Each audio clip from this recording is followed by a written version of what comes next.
Isi.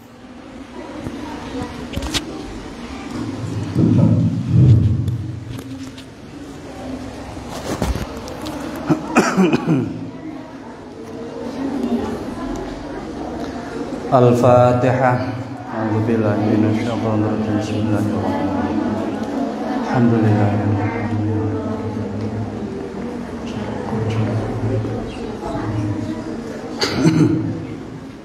Bismillahirrahmanirrahim. Al-babu utawi bab. Ini nanti ngajinya lubabul hadis dulu, baru nanti disambung ta'limul aghniyah. Al-babu utawi bab al-awalu kang awal iku fi fadilatil ilmi ing dalem mertelaken kautamaane ilmu wal ulama ilan ulama. Bab menjelaskan tentang keutamaan ilmu dan keutamaan para ulama. Qala dawu sapa an-nabiyyu kanjeng Nabi sallallahu alaihi wasallam, dawuhe libni Mas'udin maring Ibnu Mas'ud radhiyallahu an, yabna Mas'udin, he Ibnu Mas'ud, julu suka utawi lungguhe sira saatan ing dalam waktu sak jam fi majlisil ilmi ing dalam majelis ilmu ing dalam tempat pengajian la tamassu hale orang gepok sapa sira kolaman ing pulpen wala taktubulan orang nulis sapa sira harfan ing sak huruf iku khairun luwih bagus laka kaduwe sira min itti alfi raqabatin tenimbang merdekaaken 1000 budak. Iki hadis Kanjeng Nabi ya. Iki ingat bahwa ini adalah hadis Kanjeng Nabi. Kanjeng Nabi suatu ketika pernah ngomong ke Ibnu Mas'ud, wahai Ibnu Mas'ud, dudukmu di tempat pengajian, hadirmu di tempat pengajian 1 jam, meskipun kamu itu tidak membawa pulpen, tidak membawa kitab, berarti ngaji kuping. Kehadiranmu di tempat pengajian, meskipun kamu itu tidak membawa pulpen dan kitab, itu lebih baik daripada memerdekakan 1000 budak. Budak itu harganya mahal. Budak itu dijadikan salah satu kafarot. Orang ketika mengingkari janji, melanggar sumpah, ya, maka orang itu wajib kafarot. Seperti orang itu berhubungan jima dengan istrinya di bulan Ramadan, itu kan wajib membayar kafarot. Kafarot itu yang pertama adalah itqu raqabah, memerdekakan budak. Itu paling tinggi, paling berat.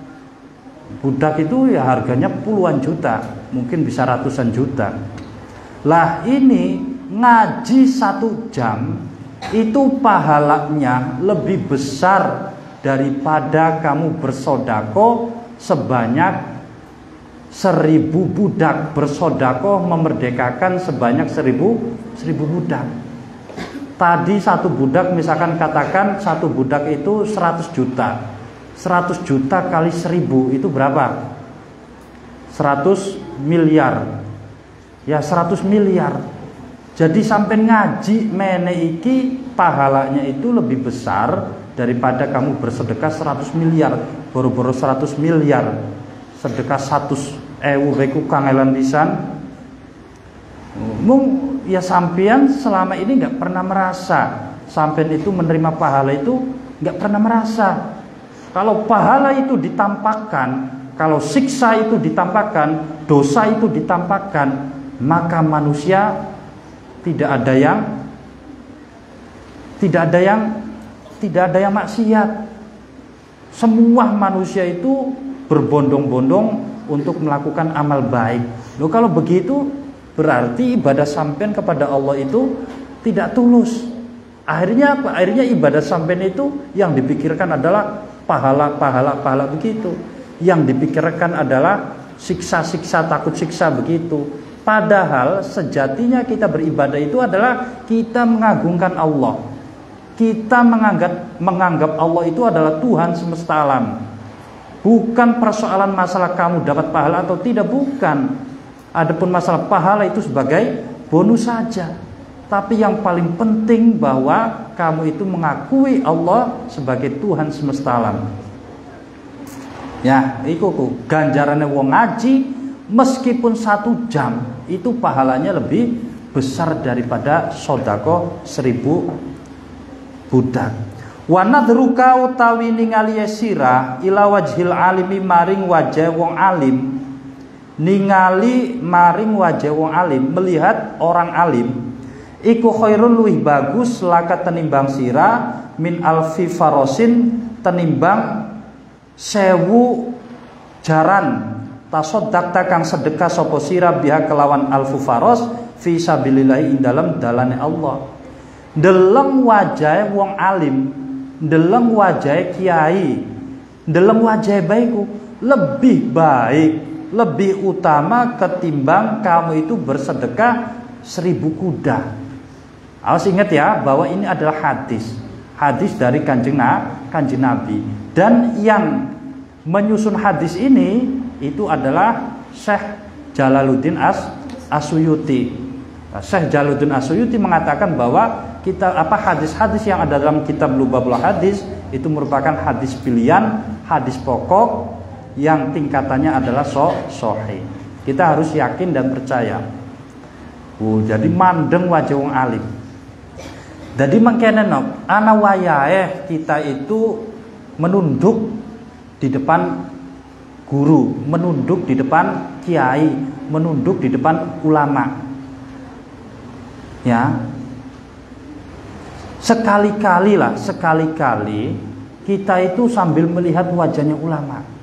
Jadi menunduk sambil sekali-kali kita itu melihat. Enggak apa-apa, tapi bahkan menterong bae mangkene kok wadir dikira muntab. Menterong bae mangkene dikira sampai niku nglawan, dikira sampai beli sopan. Jadi ya ada kalanya kamu itu menunduk, ada kalanya kamu itu melihat. Ya, begitu. Jadi melihat orang alim itu bukan perkara yang apa namanya? Perkara yang jelek, bukan tidak sopan, bukan. Malah baik. Pancaran sinar ulama itu ketika kamu lihat itu akan menyinari jiwa sampean, akan menyinari hati sampean, sehingga sampean itu bisa dapat ketularan dari kealimannya itu. Jadi mandeng wong alim iku sampean bisa ndadekaken alim ketularan. Wasalamuka utawi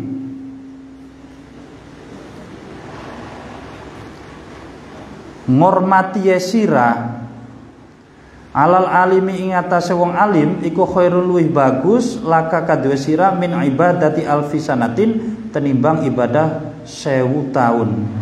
Jadi menghormati orang alim itu lebih baik daripada kamu itu ibadah 1000 tahun. Menghormati ya, kudu menghormati.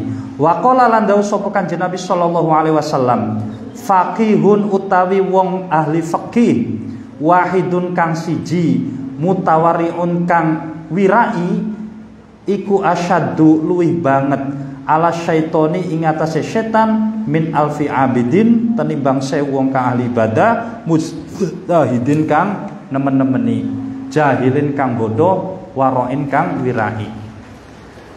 Nah, hadis maning jare Kanjeng Nabi, wong alim fikih, wong ahli fikih, satu orang ahli fikih itu lebih ditakuti oleh setan ketimbang menghadapi 1000 orang yang ahli ibadah tapi tidak alim.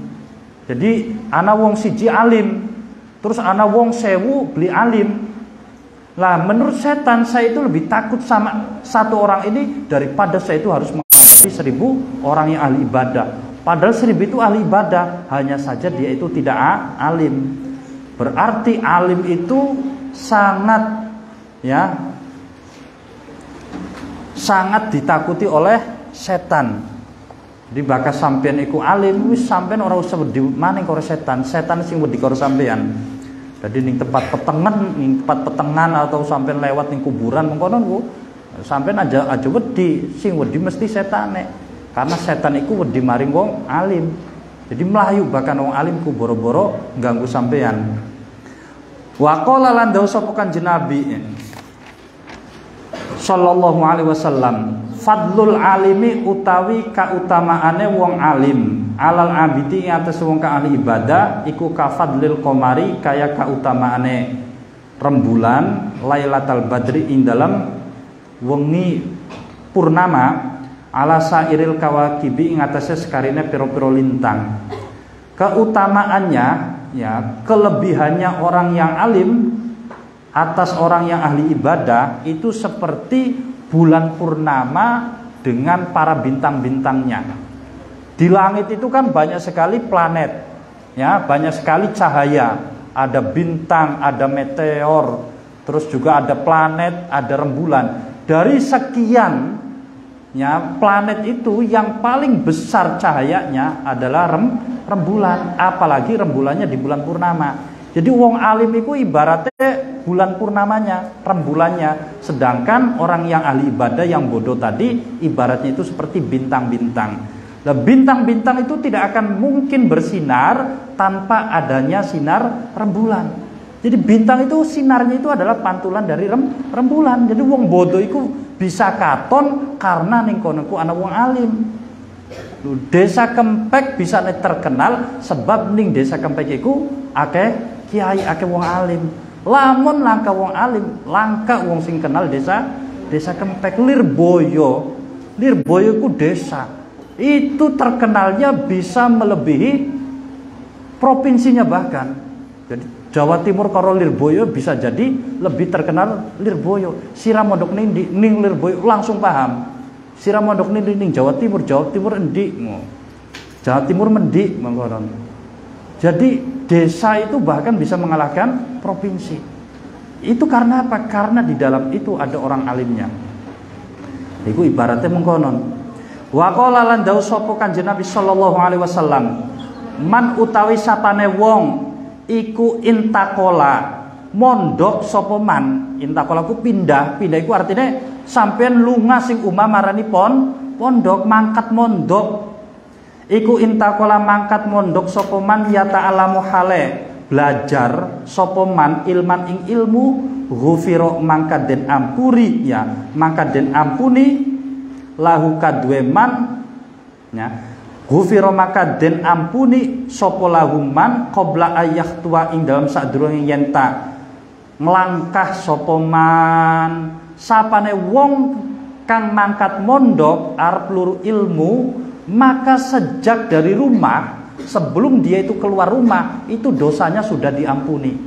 Sampean mau lagi mangkat mondokku, ya mangkat mondok itu artinya bukan yang pertama saja, sampean balik terus mangkat maning itu juga dihitung.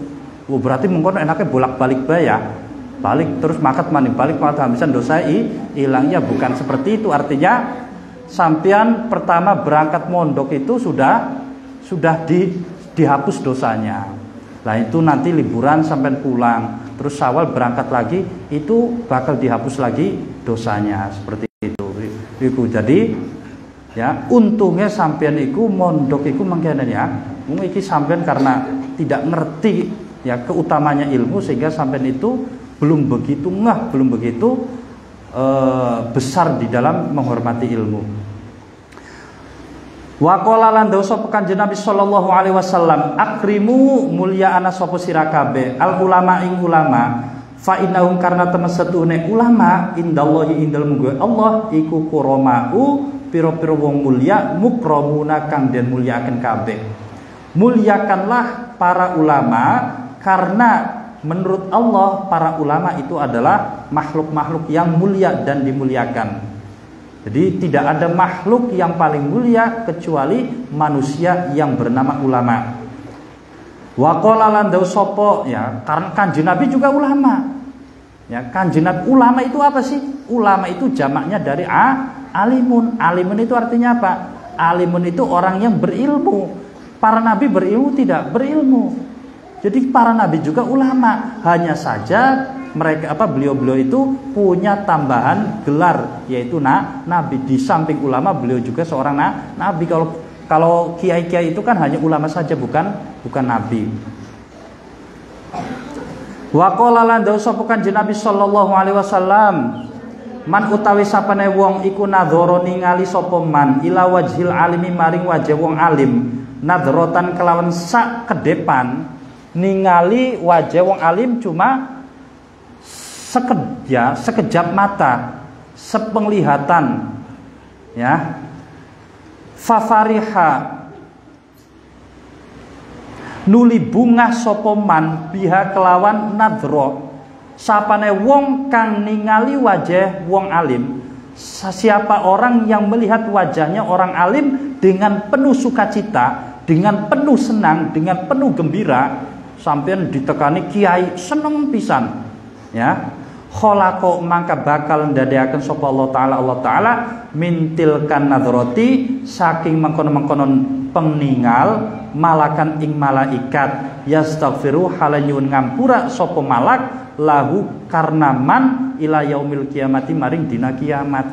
Sapane wong kang ningali wajah ulama dengan penuh gembira, dengan penuh sukacita, maka setiap penglihatannya, setiap kedipnya itu akan lahir seorang malaikat, di mana malaikat ini setiap waktunya akan memintakan ampunan untuk orang itu sampai hari kiamat. Jadi sampai ningali ulama terus meremaning, ningali maning. Tuh, sepenglihatan itu maka akan lahir satu malaikat yang ditugasi untuk memintakan ampunan untuk orang tersebut. Masya Allah. Wa qala lan sapa Nabi Kanjeng Nabi sallallahu alaihi wasallam, man utawi sapane wong iku akrama mulyaaken sapa man aliman ing wong alim, faqad akramani maka teman-teman mulyaaken sapa man ing ingsun. Sapane wong kang ngormati maring kiai iku pada karo ngormati maring isun. Ujare Kanjeng Nabi ku mengkonon, sapane wong kang ngormati maring kiai pada karo ngormati maring isun, berarti wong mau iku ngormati isun. Sampean kan ora sempat ketemu Kanjeng Nabi, ya wis sampean ganti ulama, ya. Sampean bakal pengen ngormati Kanjeng Nabi, ngormati di situ ulama, karena ngormati ulama iku pada karo ngormati Kanjeng Nabi. Waman utawi sapane wong iku akromani mulyaaken sapa man ing isun, faqad akroma maka teman-teman mulyaaken sapa Allah lahu maring man. Faqad akroma maka teman-teman mulyaaken sapa man Allah ing Allah. Sapane wong kang mulyaaken maring ingsun, maka pada karo mulyaaken maring Gusti Allah. Waman utawi sapane wong iku akroma mulyaaken sapa man Allah ing Allah, fama wahu maka utawi panggonane man iku aljannatu surga. Sapane wong kang ngormati mulyaaken maring Gusti Allah, maka ya tidak ada lain kecuali orang itu akan ditempatkan di dalam surga. Wa qala la dawu sapa Nabi Kanjeng Nabi sallallahu alaihi wasallam, naumul alimi utawi turune wong alim iku afdhalul luwih utama min ibadatil jahli tenimbang ibadah wong bodoh. Turuwe kiai iku lebih apik ketimbang ibadah wong bodoh. Masya Allah, wong bodoh iku temenan langkargane. Pengen jempalikan kayak ngataku seakan-akan kayak percuma. Ibadah ya tahunan, ibadah sedina sholat sampai 1000 rakaat, puasa setiap dina, iku seakan kaya sia-sia. Seakan kaya sia-sia. Karena apa? Karena memang syaratnya ibadah itu punya ilmu. Ya wa kullu man bi ghairi ilmin a'maluhu mardudatun la tuqbalu. Sapane wong kang ibadah ora karo ilmu, maka ibadah mau iku dihukumi latuk balu, mardudatun latuk balu, tidak akan diterima ibadahnya. Makanya apa? Salah satu syaratnya sholat apa? Kamu itu harus meyakini, harus tahu ya, al ilmu bifaroidiha. Kamu itu harus tahu terhadap fardu-fardunya sholat atau fardu-fardunya ibadah. Itu dalam salah satu syaratnya sholat itu seperti itu. Kamu itu harus mengetahui terhadap fardu-fardunya ibadah. Mengetahui di situ artinya kamu itu punya ilmu. Wa qala lan dawu sapa Nabi Kanjeng Nabi sallallahu alaihi wasallam, man utawi sapane wong iku ta'allama belajar sapa man baban ing sak bab minal ilmi saking ilmu ya'malu hale agawe sapa hale nglakoni ya hale ngamalaken sapa man bihi kelawan ilmu aulam ya'mal atawa orang ngamalaken sapa man bihi kelawan ilmu kana mangka ana sapa man iku afdhala luwih utama min ayu sholliya tinimbang yen ta salat sapa wong al faraqatin ing 1000 rakaat tatawuan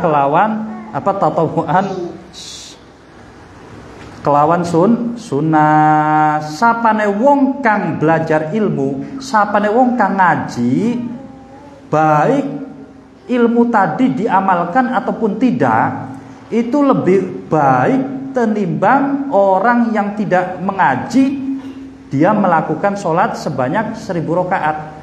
Sampean ngaji, terus sampean orang tahu sholat sunnah ya, bukan sholat fardu, ini tatawu.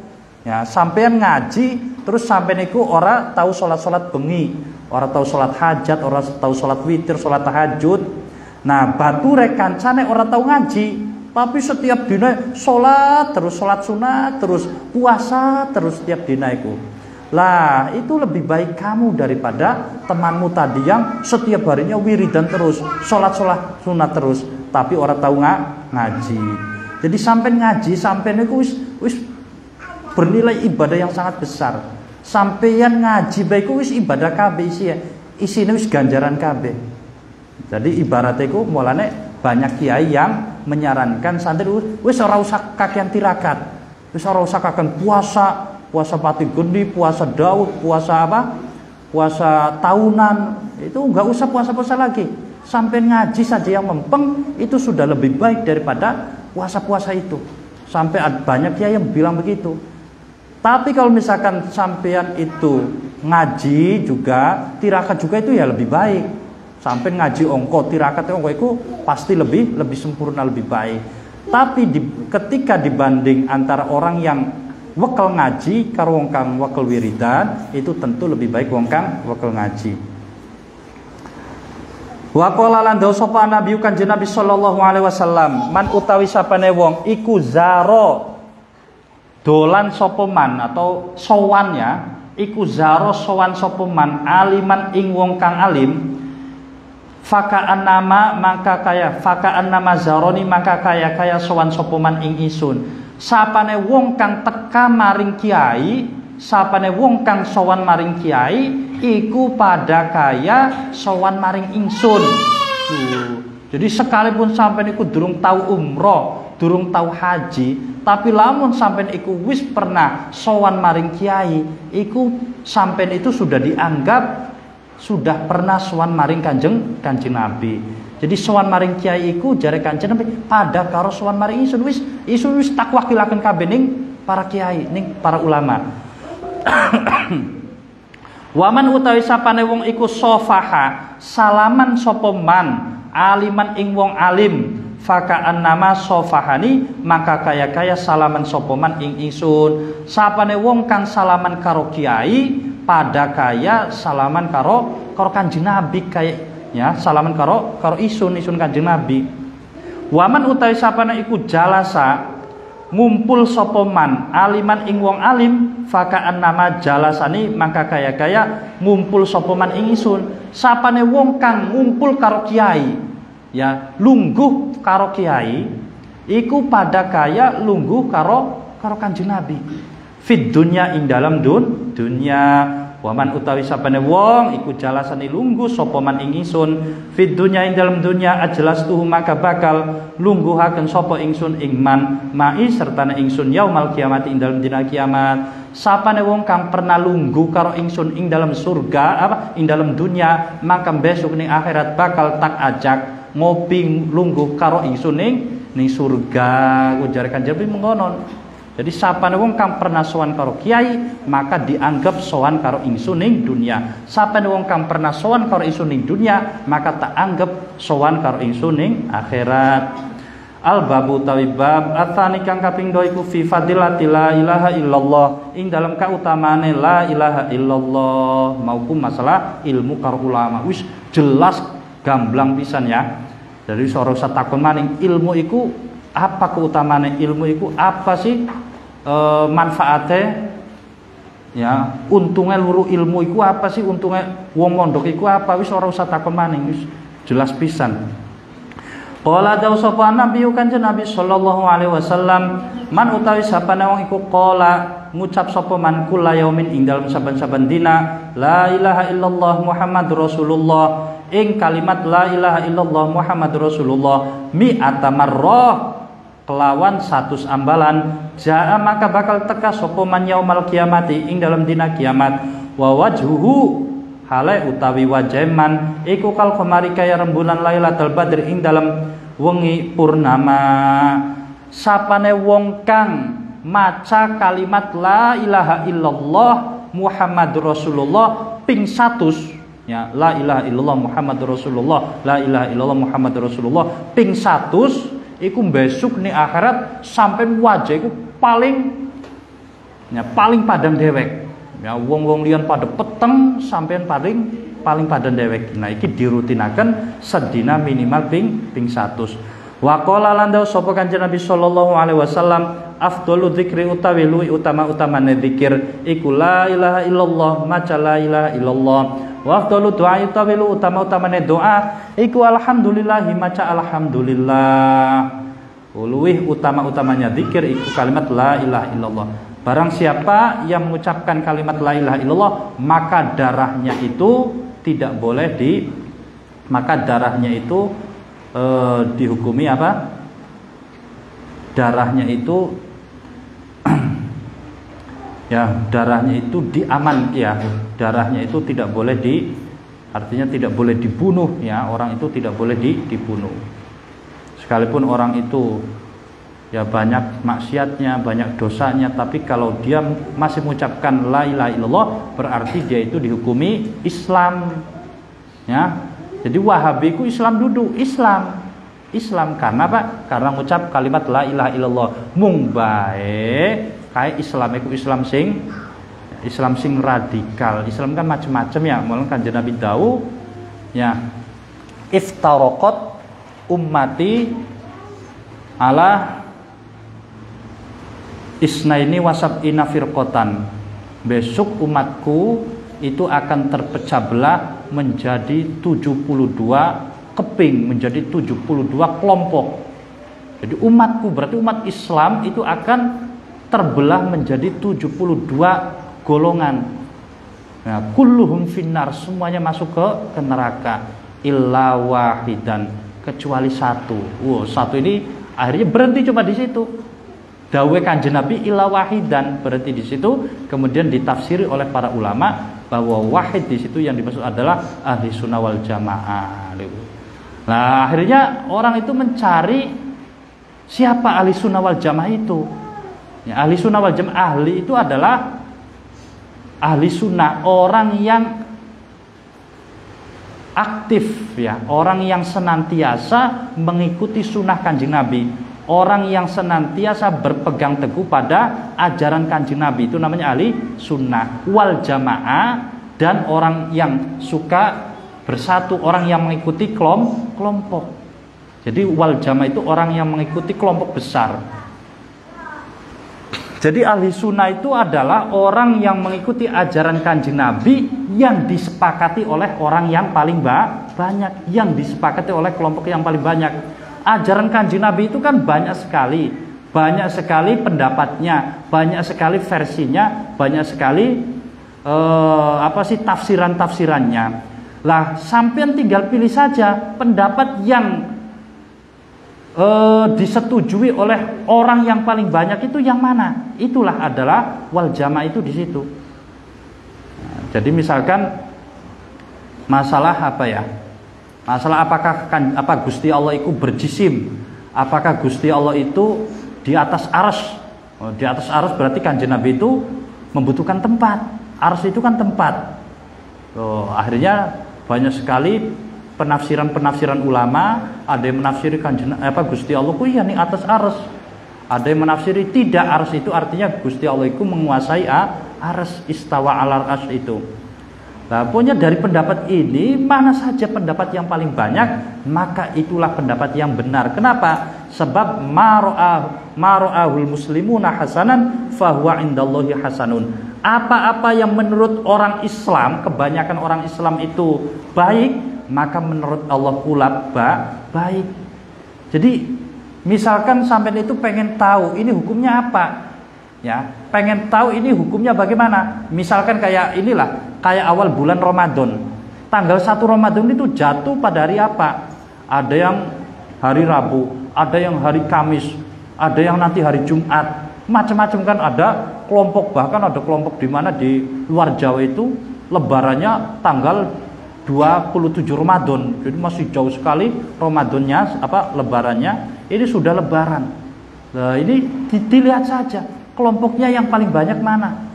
Yang paling banyak diikuti itu lebaran itu jatuh pada tanggal berapa, pada hari apa. Ya sudah, kita ikuti saja itu. Dari Kanjeng Nabi itu kita disuruh untuk mengikuti kelompok yang paling besar. Nah, kelompok yang paling besar itu adalah kelompok yang diridhoi oleh Kanjeng Nabi. Kenapa? Nah, itu tadi, ya. Terus Kanjeng Nabi di samping itu dawuh la tajtami'u ummati 'ala dhalalah. Tidak mungkin umatku itu bersepakat dalam kesesatan, enggak mungkin. Jadi umatku, kelompok yang besar ini tidak akan mungkin mereka itu bersepakat dalam kesesatan. Pasti oleh Allah itu akan diberikan ilham kebenaran. Jadi manusia itu, manusia yang dipilih oleh Allah, setiap urusannya itu selalu diberikan petunjuk, selalu diberikan ilham kebenaran. Jadi apa yang disepakati oleh orang banyak atau oleh orang-orang yang baik, oleh para ulama, itu tidak lain kecuali sesuatu yang memang diberikan oleh Allah. Jadi apa yang dikeluarkan oleh ulama, pernyataan ulama, itu adalah pernyataan yang didapat dari Gusti Allah. Cuma lewatnya itu beda. Kalau pengetahuan itu diberikan kepada para nabi, itu dinamakan wahyu. Kalau pemahaman itu diberikan kepada selain nabi, itu dinamakan ilham. Ilham itu adalah pengetahuan yang Allah turunkan kepada manusia. Ndi mau? Wa qala lan dawu sapa Kanjeng Nabi sallallahu alaihi wasallam, qala dawu sapa Allah taala la ilaha illallah utawi la ilaha illallah iku kalame ingsun wa ana utawi ingsun wa yo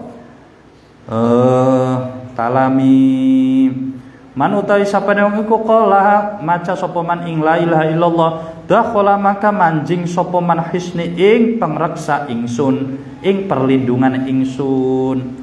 Sapane wong kang majarkan jare Gusti Allah, ya, Gusti Allah itu la ilaha illallah itu adalah kalimatku ya saya kalimatku itu.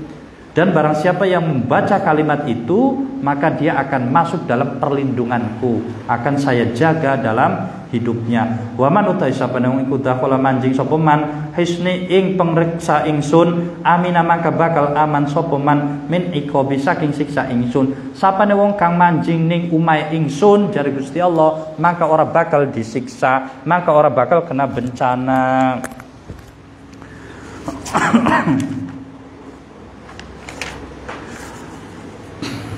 Wis, iki anjuk yen disit ganti kitab Ta'limul Aghnia. Nah, ini Ta'limul Aghnia itu artinya adalah mengajari orang-orang yang kaya. Jadi mengajarkan orang-orang yang kaya mulang maring wong kang sugih. Priben harus apa orang kaya itu? Ya, apa yang harus dilakukan oleh orang-orang yang kaya supaya hartanya itu selamat, supaya hartanya itu tidak menjadi fitnah, supaya hartanya itu bisa membawa berkah. Nah, ini yang akan dijelaskan dalam kitab Ta'limul Aghnia. Jadi sugih itu juga disyariatkan. Sugih itu dianjurkan oleh syariat. Jadi manusia itu harus kaya. Cuma ketika manusia sudah kaya, maka manusia itu harus bisa mempergunakan kekayaan itu. Nah, ini yang sulit itu adalah menjaga kekayaan itu. Al-Fatihah. A'udzubillahi minasyaitonir rajim. Bismillahirrahmanirrahim. Min syurati al-Qur'an. Bismillahirrahmanirrahim. Muqaddimatun utawi iki iku muqaddimah pendahuluan. Alhamdu tawis kabeh puji kulillahi tetep kaduwe Allah wahdahu halas wiji Allah. Wassalatu tawi sholawat wassalamu lan keselamatan iku ala nabiyina tetep ing atase nabi kita rupane Muhammadin kanjeng Nabi Muhammad wa ala alihi lan ing atase keluargane kanjeng Nabi wa sahbihi lan sahabate kanjeng Nabi wa ba'du. Innal mala temen satuhune banda alladikang bi'ai alladikang bi'ai dina kang tetep ing dalam tangane kita iku malullahi bandane Gusti Allah. Jadi harta yang kita miliki sejatinya, hakikatnya itu adalah hartanya Allah.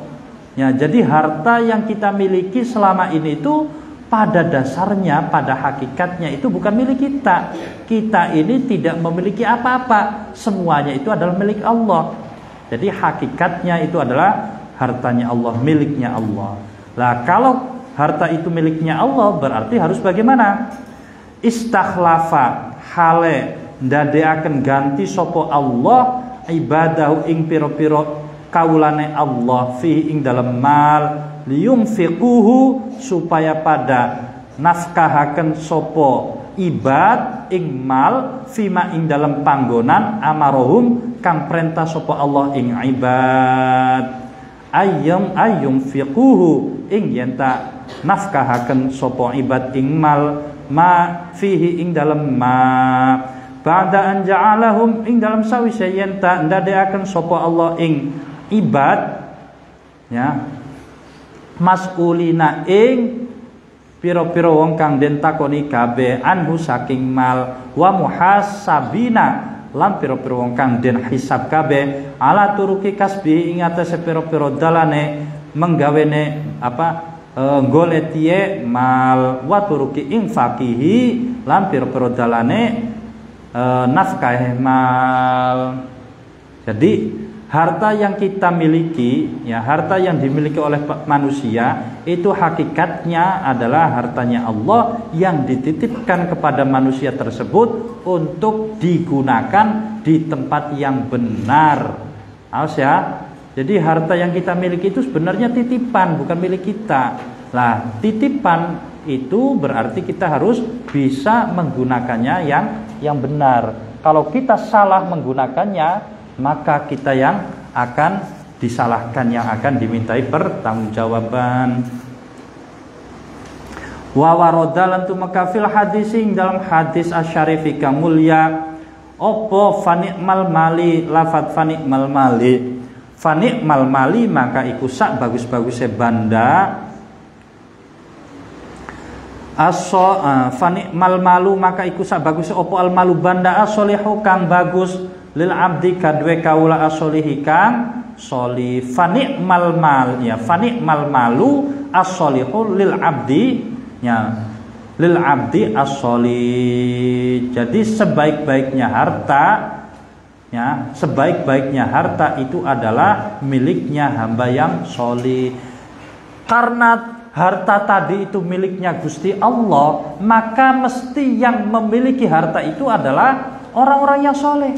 Mestinya yang memiliki harta itu adalah orang-orang soleh, bukan orang-orang yang penjahat-penjahat itu, bukan orang yang maksiat-maksiat itu. Yang mesti memiliki harta banyak itu adalah orang yang soleh, karena itu hartanya Gusti Allah. Nah, hartanya Gusti Allah tidak akan diberikan kepada orang-orang yang durhaka. Jadi kita yang istilahnya kita para santri yang ngerti ilmu, yang ngerti ibadah, kita jangan diam saja. Kita harus rebut harta-harta yang ada di dunia ini ya, kemudian kita gunakan untuk hal-hal yang benar ya, kemudian kita bagikan ya, kita transferkan kepada tempat-tempat yang benar. Nah, kalau misalkan harta itu ya kamu diamkan dipakai oleh orang-orang yang maksiat, orang-orang yang penjahat atau orang-orang yang musyrik, itu sebenarnya kita itu terkena tuntutan, kita itu berdosa. Harta ini miliknya Allah. Nah, harta miliknya Allah itu adalah untuk orang-orang yang soleh. Terus kok malah diambil oleh orang-orang musyrik, kamunya diam. Nah, ini sebenarnya bermasalah. Harus kamu ambil, harus kamu rebut. Jadi menjadi kaya itu bukan suatu larangan, bukan. Malah sampean itu dituntut, diperintah untuk menjadi kaya supaya harta yang ada di dunia ini dikuasai oleh orang-orang yang soleh. Kalau harta itu dipegang oleh orang-orang soleh, ya, maka yakin harta itu tidak akan digunakan untuk hal-hal yang dilarang. Oh, jadi priben ya, sampean kudu semangat untuk menjadi kaya. Wa idzan lan ing dalem nalikane fani'mal malu as-solihu fa inna sa'adata, maka temen setuhune ganjaran bil mali kelawan banda iku yalzamu teteplah kadue sa'adah opo syartoni syarat loro. Jadi supaya harta itu memberikan menghasilkan pahala, ya, maka ada dua syarat. Ya, ayyakuna rupane yen ta ana opo al malu banda iku solihan kang bagus, ay halalan tegese halal. Supaya harta tadi itu menjadi berkah, supaya harta yang kamu miliki itu bisa menghasilkan, bisa mendatangkan pahala, maka ada dua syarat. Ya, syarat di dalam menggunakan harta yang kamu miliki itu supaya harta itu bisa mendatangkan keberkahan, supaya bisa mendatangkan pahala. Jadi duit itu bisa mendatangkan pahala, bisa. Ya. Jadi uang itu bisa mendatangkan pahala, bisa juga mendatangkan dosa. Mendatangkan dosa ketika uang itu kamu gunakan untuk hal-hal yang dilarang, untuk beli minuman, untuk judi.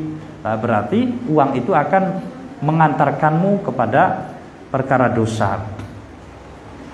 Ya, ai halalan maksuban kang den luru min hakihi saking hakim mal. Syaratnya adalah hartanya itu harus halal.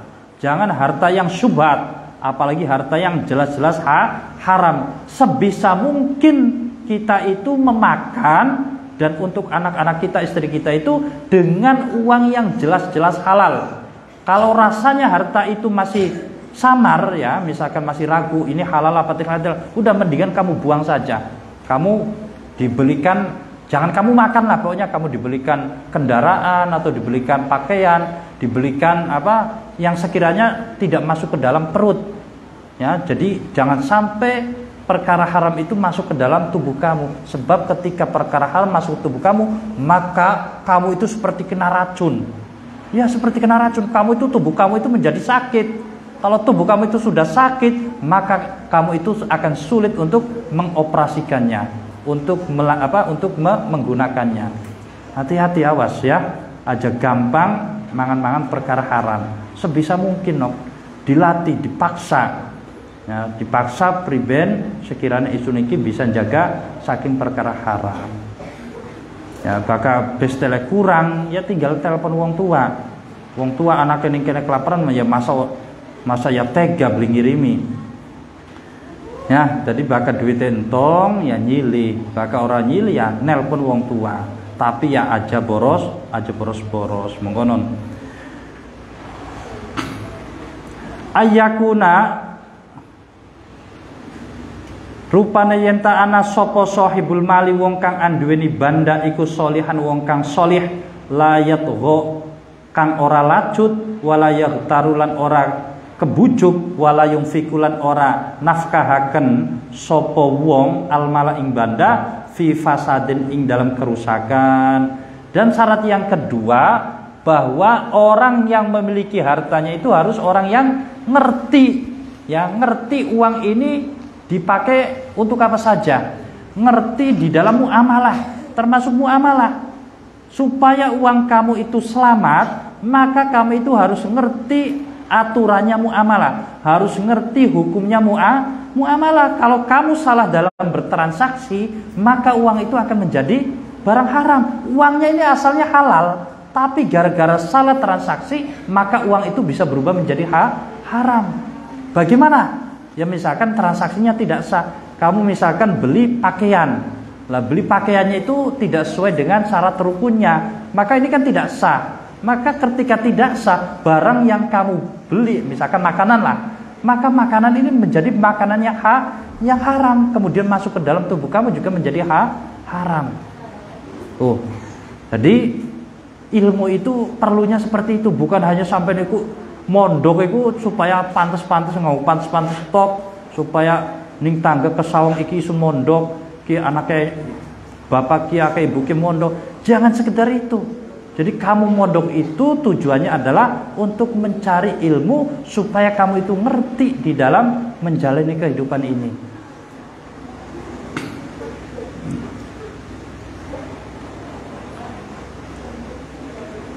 Fa innahu maka teman setuhune, ya, fa innahu maka teman setuhune kelakuan iku ida anfaqahu ing dalam nalikane nafkahaken sapa wong ing mal ing banda fi fasadin ing dalam kerusakan kana maka ana apa maluhu bandane wong, ya, apa maluhu bandane wong iku wabalan dadi bencana alaihi ing atase wong. Ketika harta itu digunakan untuk kerusakan, untuk perkara yang haram atau salah di dalam bertransaksi, maka harta itu akan menjadi bumerang, akan mencelakakan diri sendiri.